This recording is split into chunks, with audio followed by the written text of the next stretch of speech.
Deddy Mulyadi mengantar saksi kasus Vina yakni Dede Riswanto ke LPSK untuk meminta perlindungan. Usai ke LPSK, Dede sengaja disembunyikan demi keamanan agar dapat membantu kebebasan 7 terpidana kasus Vina Cirebon.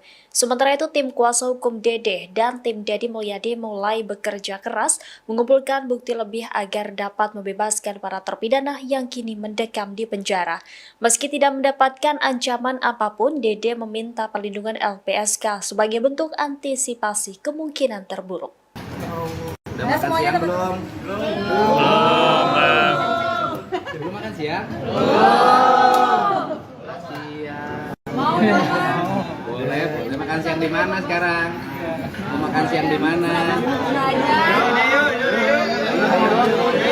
Dekat situ aja ya. Udah makanan dulu ya. Indah ya. Yuk makan yuk. Jadi diwawancara. Kita dulu kita ya. Siap?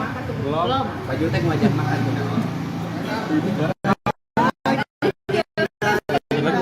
Kenapa aja boleh? Gimana? Ayo. Agenda hari ini. Ya, pagi ini tadi saya ikut mengantar ya, karena kalau yang mendampingi kan lawyer.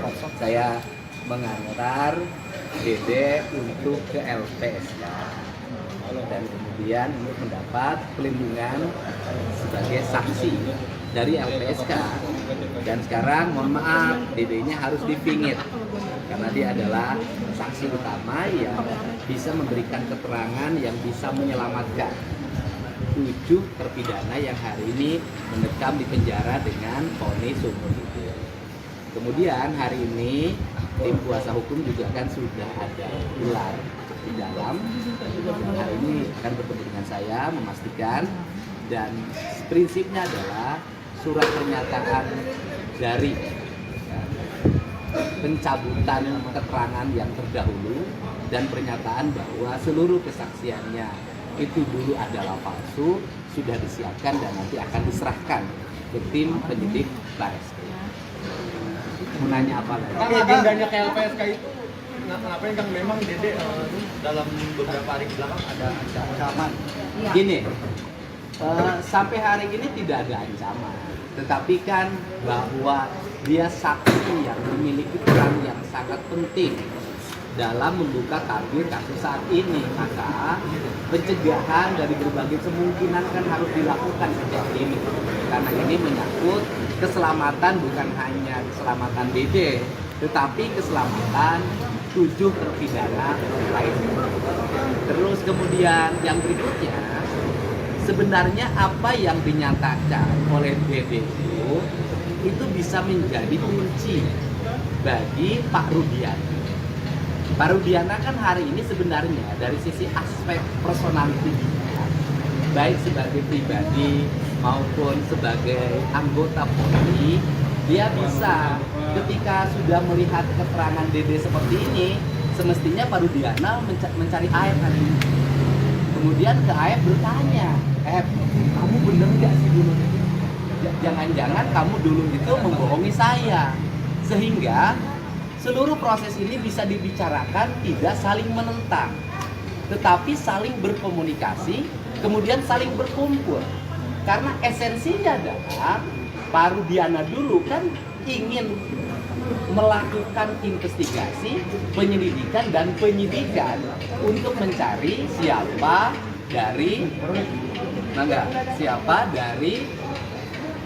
pelaku pembunuhan terhadap Eki dan Tina. Dan mungkin pada waktu itu Pak Rudiana mendapat keterangan dari AF, kan gitu loh. Sekarang ketika temannya AF mengatakan bahwa keterangan yang disampaikan AF dan Dede itu palsu, Pak Rudiana seharusnya hari ini bahagia. Kenapa Pak Rudiana harus bahagia? Karena Pak Rudiana mendapat petunjuk baru untuk mencari siapa pelaku yang dicurigai sebagai pembunuh dari anaknya dan Vina. Sehingga menurut saya hari ini bukan saling menentang antar lawyer. Yang harus dilakukan adalah antar lawyer berkumpul untuk sama-sama mencari kebenaran yang sesungguhnya. Karena fungsi lawyer dalam pandangan saya saya itu bukan melakukan pembelaan terhadap yang salah, tetapi mencari kebenaran dari sebuah peristiwa. Jadi ini saran saya ya, sehingga tidak mesti lagi ada satu orang mensomasi yang lain mensomasi yang lain. Yang kita cari ini adalah siapa pelaku pembunuh Eki dan Vina.